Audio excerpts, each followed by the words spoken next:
The advocacy movement uses junk science over and over again in the prosecution of their cases. They use child sexual abuse accommodation syndrome in child molestation cases. They use rape trauma syndrome in rape cases. They use battered women syndrome in domestic violence cases. In fact, none of these so-called syndromes are true science. They are junk science. Dr. Demosthenes Larandos of our office is a published author that has exposed junk science. He's known on the national level for this. He's now going to give you a short explanation of what junk science is, when in fact it's actually a long and complex subject. Dr. Larandos on junk science versus real science. You've heard us talking a lot about junk science. What is junk science? Well, everybody has a different idea, but the hallmarks of junk science are two things: causism and hyperclaiming. What is causism? Causism is inferring a cause when no causal relationship actually exists. For example, because the child has erythema of the vestibule, sex abuse has happened.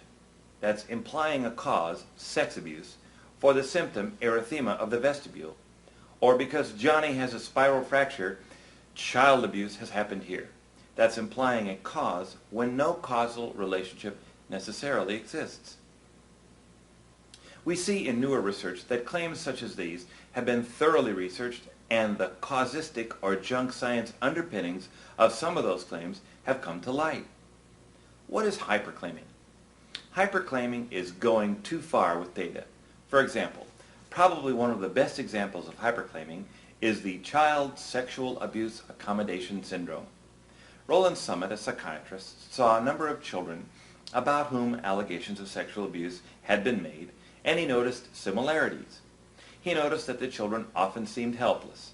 He noticed that the children often seemed to retract statements of allegations that they had made. He noticed a variety of symptoms that you would expect in children who were quite anxious, and he said, therefore, his experience gave him to believe that if they had this, it showed that sexual abuse had happened, and based upon this or that, sexual abuse had happened. Because of this population, we can generalize, and this indicates sexual abuse has happened, and so on, and so on, and so on. This is hyperclaiming. This is generalizing from too small a sample. When the witness does not know the issue of number, the importance of number, namely lots and lots of people in a sample from which we can generalize or not, if the witness does not understand the issue of base rates, how many of these kinds of symptoms or signs actually occur in a population, it leads to junk science. They don't know the base rate. If they don't know the difference between, for example, incidence and prevalence, we find more hallmarks of junk science.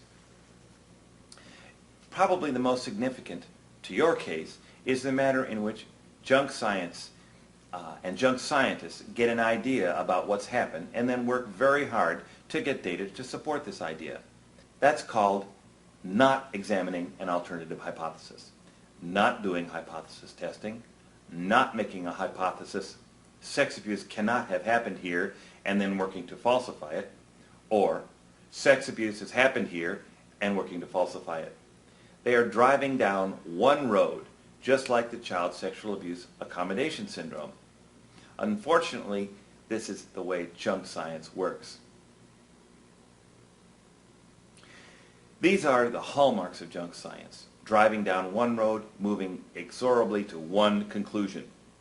There is more information about junk science in a book that my co-author, Dr. Campbell, and I wrote for judges. It's called The Bench Book in the Behavioral Sciences. We spent a great deal of time trying to educate judges as to how to determine what is good science and what is bad science: causism, hyperclaiming, validity, reliability, how to determine what good science is and what good science is not.